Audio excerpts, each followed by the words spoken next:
So I'm over here surfing Shoe Palace, which I like to refer to Shoe Palace as kind of like the end of the road when you talk about Jordan retro releases, just due to the fact that every time a sneaker releases and it sells out on other sites, generally you can still find a few sizes or even a full size run still sitting available via Shoe Palace, which I don't know if that's due to like bad customer experiences or what. I can't really tell y'all, just due to the fact I've actually never shopped with them. But as you see right here, a lot of the recent Jordan retro releases still sitting on the site, from the Fire Red 5s to the Aqua 8s, Rare Air 3s, Rare Air 4s, you name it, French Blue 12s. A lot of recent drops, right? And on top of just pairs sitting, these joints are even on sale as well. Like you got the Rare Air 1s coming in at less than 90 bucks right here. You got other recent drops like the Rare Air 3s for 130 bucks, Aqua 8s at 185.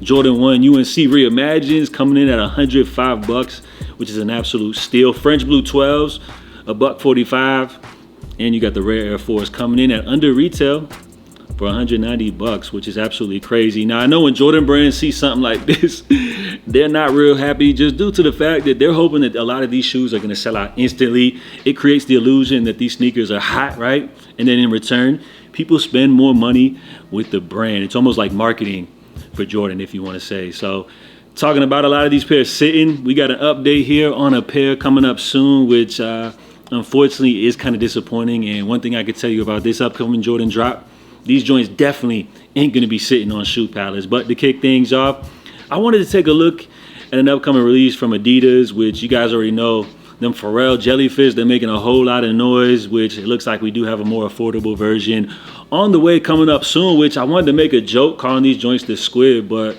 the crazy thing is it looks like that's actually what they're going to be called. So this took place at the Complex Sneaker of the Year panel. This is one of those Complex podcast hosts, the new guy, which he was saying he got a call from Adidas. They were asking if he wanted to rock these joints for the panel, saying that they're a more affordable version of what Pharrell's bringing to the table.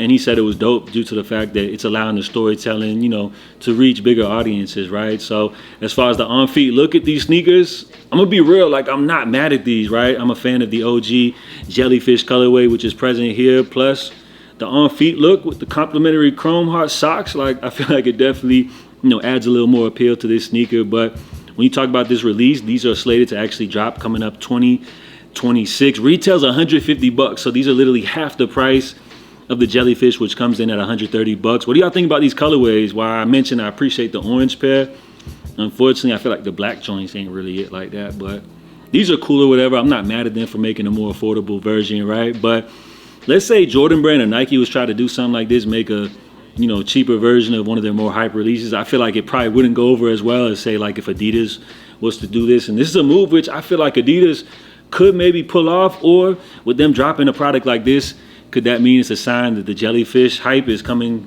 to an end? Let me know what y'all think about this one right here. Now, speaking of Adidas, we also got to look at the Teezo Touchdown Superstar, which this artist, he's known for like rocking his crazy fits and everything. He's teamed up with some of your favorite rappers, from Drake, Tyler, the Creator, plus more. And as far as his Superstar collab, it looks like he's adding a full fur covered coat to this Adidas classic, which, if it's haven't noticed by now, it's really no secret that Adidas has been putting a heavy campaign on the classic Superstar with a whole bunch of different releases, including collaborations like this one right here. So my question to you guys, right? We know the Superstar, it's a classic, from Run DMC throughout all the years, but is this a case where like the Superstar is going down the same lane as, say, like the Adidas Samba, where like it just being too oversaturated, too many releases, too many collabs, that we're starting to get a little fatigue on this model? These are just real questions to ask. But as far as for me personally, when you talk about the Superstar, I'm still a sucker for like the OG black and white joints. Now we also got a first look here at the Westside Gun Saucony Pro Grid Triumph 4, which of course this first look is brought to you none other than 2J's Kicks, which we were just touching on earlier. Now when you talk about this shoe right here, these are dope, man. Colors go crazy. You got a lot of details in here which represent Griselda, Westside Gun, the Scorpion, and everything. I feel like J Tips really paved the way with his success over at Saucony to open up the door for other people. So we got to give him his props. But as far as Westside Gun carrying the torch, I think this is a dope release, man. As far as these actually being accessible, though, my guess with the debut from him, these are probably going to be super difficult to get your hands on. But another retro runner. Some people said it was a fad. I feel like these are bringing some fresh, exciting flavors, to that game. So I think these are cool, man. Stay tuned for more details on those joints. And then lastly, we got to look here at the Jordan 1 Bred 85, but this is the special release pair, right? These were actually spotted on feet at Complex Con, which you guys see here, the extra little spare set of laces. That's supposed to be the big detail, which is separating this from the past release, which, if you guys have been living under a rock, earlier this year, Jordan Brand released this sneaker, rolling out the red carpet, exclusively dropped at select neighborhood locations across the country. We did get word shortly afterwards that Jordan Brand would be bringing these back in some type of capacity coming up later this year. And now we do have official confirmation these will be dropping for an increased retail price. They put that little extra tax on there, $255, which is kind of crazy, right? But at the end of the day, it is what it is. Based off of how limited these pairs are going to be, you guys are still going to pay that ticket, which we do also have confirmation because there was some word floating around that Nike or Jordan Brand was trying to finesse us, making that original run from back in February limited, only for them to general release, flood the market with these. But apparently that's not going to be the case, as we got a Jordan Brand insider who goes by the name of Mr. Unloved Ones chiming in, talking about, I got a direct answer from the brand months ago, and this wasn't circulated enough. The Bred 85 holiday pair will be more limited than the first release with some extra accessories, but it's the same exact pair. So you guys see what's going on. Same exact pair, just releasing with those additional complimentary laces. And if you're wondering why Jordan Brand is making this sneaker so limited, well, Mr. Unloved Ones gives us a little more insight where he says, I can explain why the 85s are limited. There's not a lot of love there from people in the brand. They've seen this over the years. So why would we, even with the most popular color, dump stock with a high possibility of them tanking? We have 5 years of this with love of ones falling out of favor with the public. So they're saying over the last 5 years, Jordan Brand has been observing how you guys are disrespecting the Jordan 1s, and they feel like directly in response to that, they don't want this sneaker to tank. So I guess they're looking at the resale market. They're looking at the sneakers going on sale, like how we talked about over at Shoe Palace.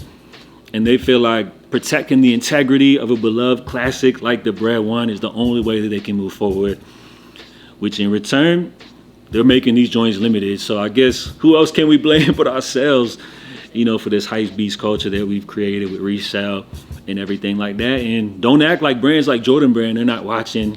They're paying attention to the trend. So there you have it, man. In fear of these joints hitting Shoe Palace, the end of the road for Jordan retro releases, it looks like Jordan Brand, unfortunately, will be making the re-release of the Bred 85s a little more exclusive. $255. Let me know if you guys are excited for that drop. Are they a cop or a drop for you guys? Is that extra little set of laces enticing to you, or could you care less and you just want to get your hands on a pair of the Jordan 1s, which started it all, man? 40th anniversary for Jordan Brand has been absolutely crazy this year. Let me know what you guys think in the comment section down below. So JATV, I appreciate everybody. If you guys enjoyed today's update, smash the like button. Plus, if you've been watching for a minute, you rock with the channel, I challenge you to consider subscribing. Come along for the journey, man. So until next time, stay safe, stay blessed.